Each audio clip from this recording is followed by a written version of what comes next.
run out of applesauce, so I decided that I would go to the store and at least buy 1 bag of apples, and that's what I picked up was ambrosia, 4 pounds of apples.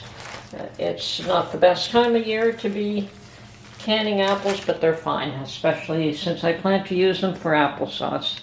Now I've got my handy dandy apple peeler quarter slicer set up here. I'm going to get some water and put some lemon juice in the water for the apples so that they don't turn brown.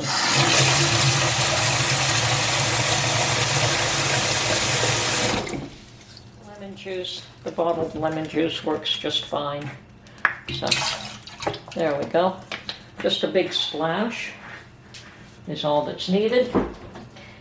And I'm going to also save the peel to make vinegar, the peel and the core.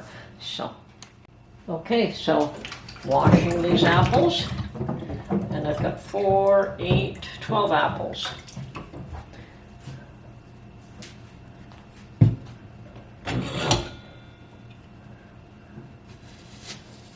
And this is a handy device, but I always found that the firmer the apples, the better it works.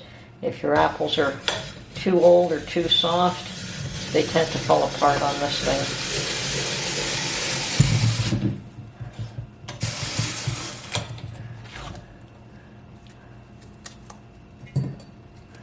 And I just take the other bits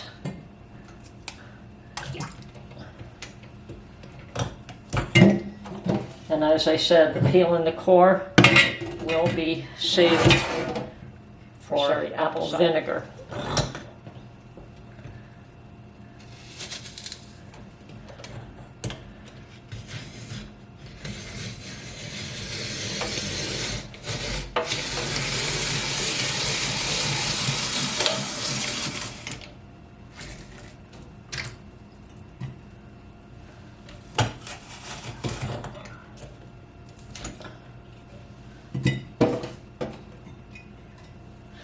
Okay, we'll just go through this process until it's completed.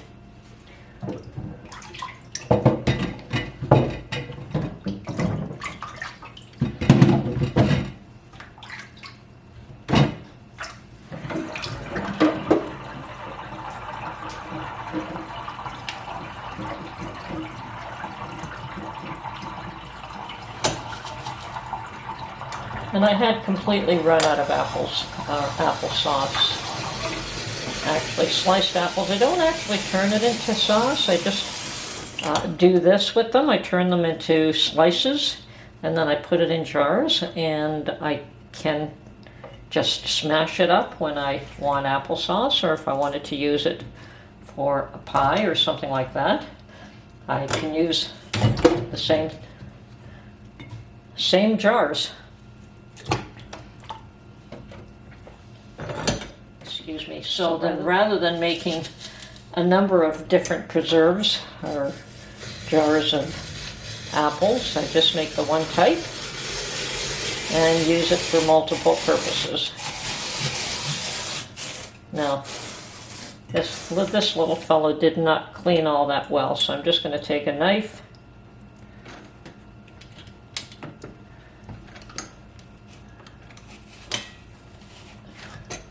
and take some of this peel off right there.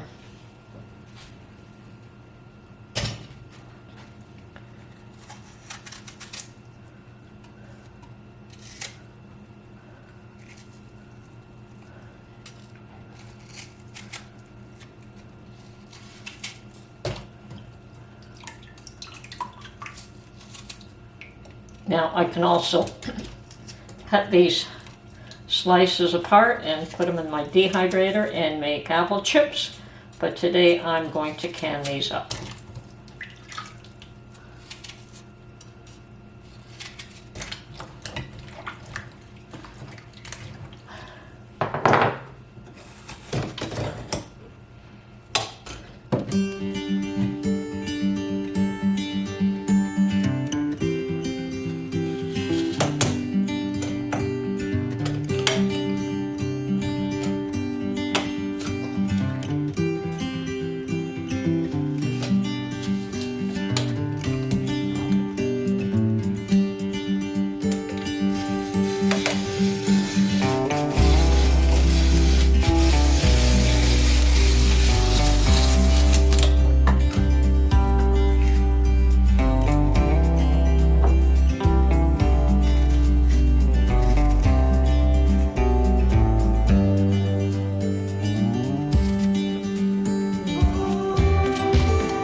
And this should go fairly quickly because there's not a lot of apples here, but at least it will replenish my pantry stock.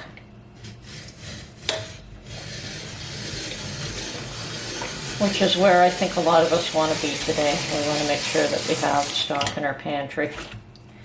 And we love our applesauce with pork. So, and Mark and I tend to eat a lot of pork these days, so like roast pork or pork chops.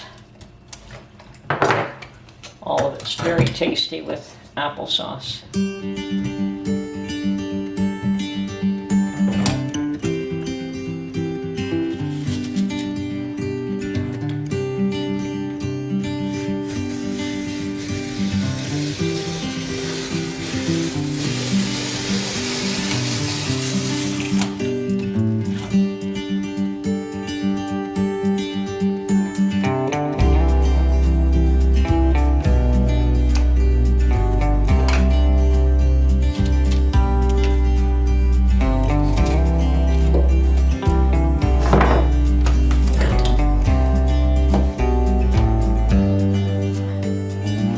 I've got this half-gallon jar that I'm filling up with the scraps. I think that's probably the appropriate size for what I've got here.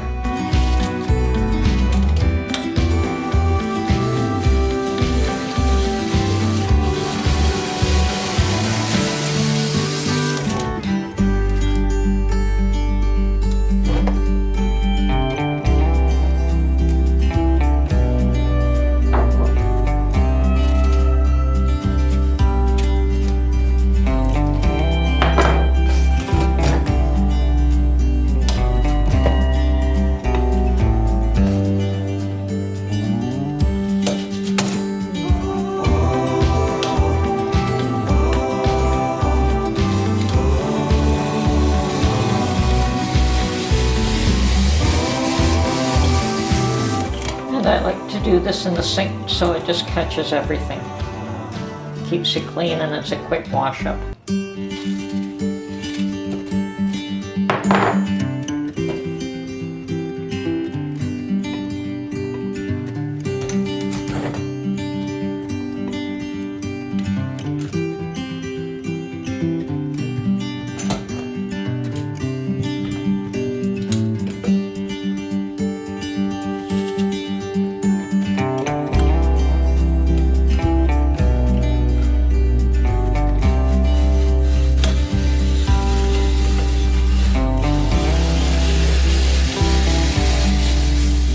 And while I've got my water on to boil to process these apples, I have filled up this jar with the scraps in it with water, and I have added some of my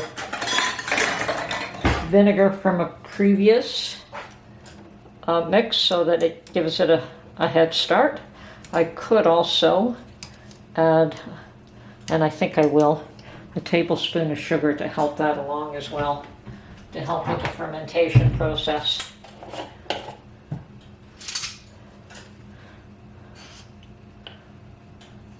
There we go.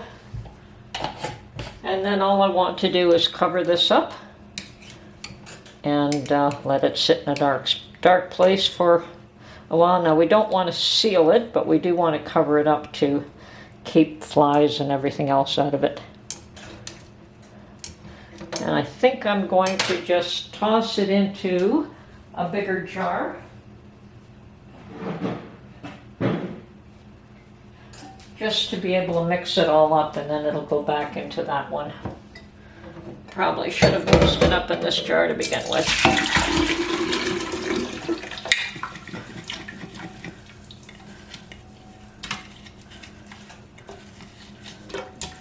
That's just to make sure that the vinegar that I've added and the sugar are evenly distributed. Okay.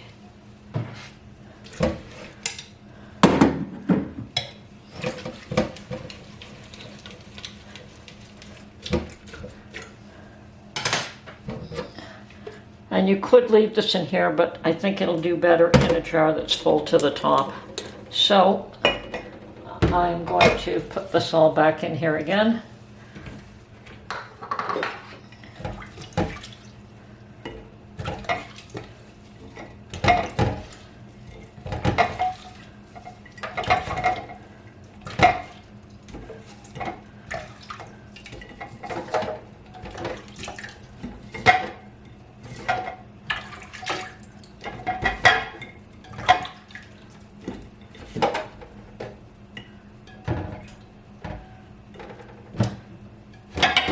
Now I'm just going to find something to cover this with. Okay, and I believe that a coffee filter should work fine, but if it isn't, I'll have to exchange it for fabric. But you don't want to really seal off the air, you just want to make sure that no little critters can get inside. So now we just put this aside in a dark place and let it ferment. Okay, to make your sugar syrup for a light one, they say 2 cups of sugar for a quart of water, and I'm going to make it even lighter than that because I'm not really into a lot of sugar. So I've got almost 2 cups here. A pint is just about 2 cups, but it's not quite full. And I've got 1.5 quarts of water there. So that is my sugar water mixture. I'll have to refill this jar. And as soon as this is boiled, I'm going to put sugar slices in there just for a minute, and then we'll pack the jars. Now I've decided to use my old Crown jars and Corona jars, and I just want to use the pint size. I don't want the quart, and I have 5 of these pint size Corona new improved jars and the Crown jars with the glass lids, and I'm currently boiling the rubber bands there so that they are good and hot. These are much thicker than the rubber bands that you get with the Harvest Guard products, so, and probably can be used over and over until they disintegrate or come apart, whatever. Okay, my water here, the sugar is dissolved, so I'm going to start putting some of the apples in here.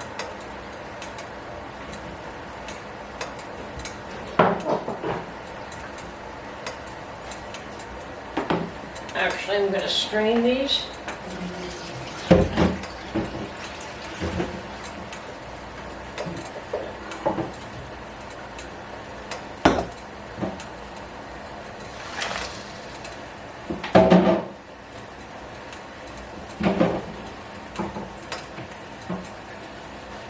And pour them in, and then we're going to use the same sugar water to fill the jars up. So we just want to put these in for a few minutes, not long.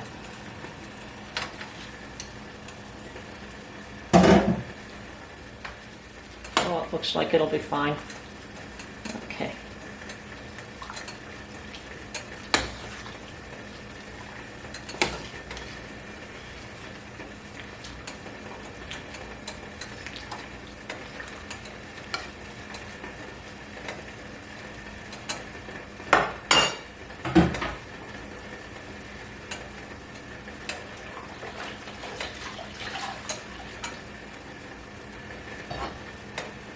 So we're just going to let that come to a quick boil.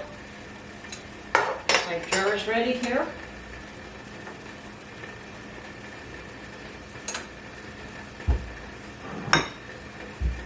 Now I only have 5, so if I need more jars than that, then I'll have to go to my regular pint jars.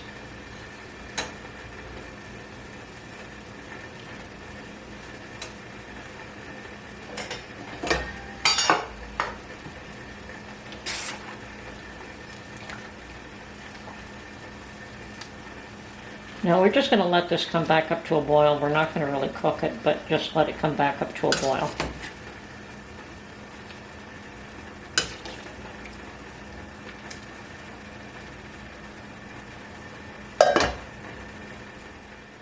Now, all of these jars are very old, some of them 40, 50 years old, but you still have to make sure that there is no chips or cracks in any of them, because if there is, you don't want to use them for canning. So I'm actually very careful to determine that when I buy them, just because of the age, so they all should be fine, and they are. So, glass lids as well. Everything's all ready. Alright, I have my jars all filled.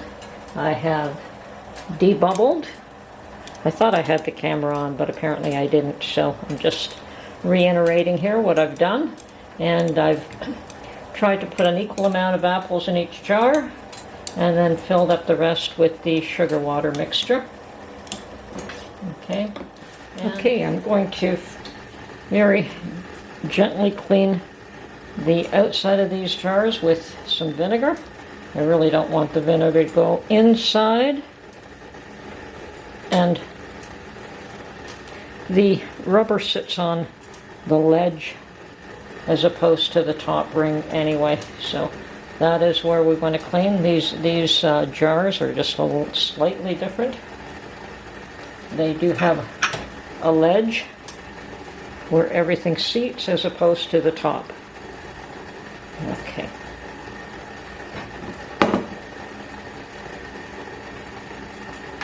Okay, so now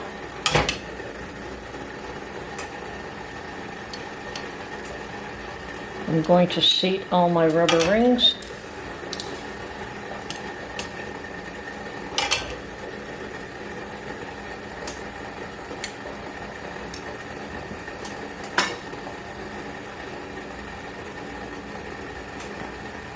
And as you can see, they seat on the ledge. Put on a glass lid and a ring.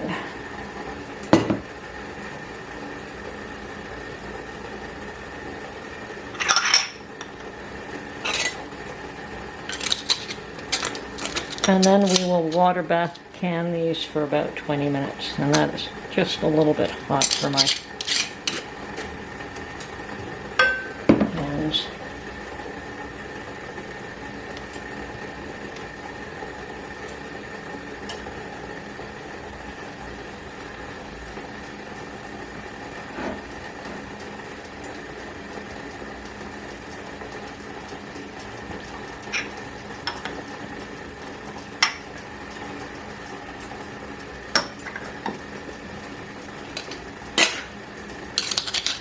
Now the nice thing about these jars, obviously, is the reusable glass lids, and these rubber gaskets are so thick that I don't think that they really have a limit on use until they go brittle.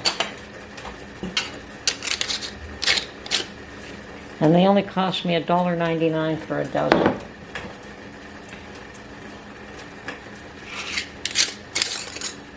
These rings that I'm not too sure of. Okay, that one fit nicer. Okay, so we have 5. So now I'm going to water bath can these for 20 minutes.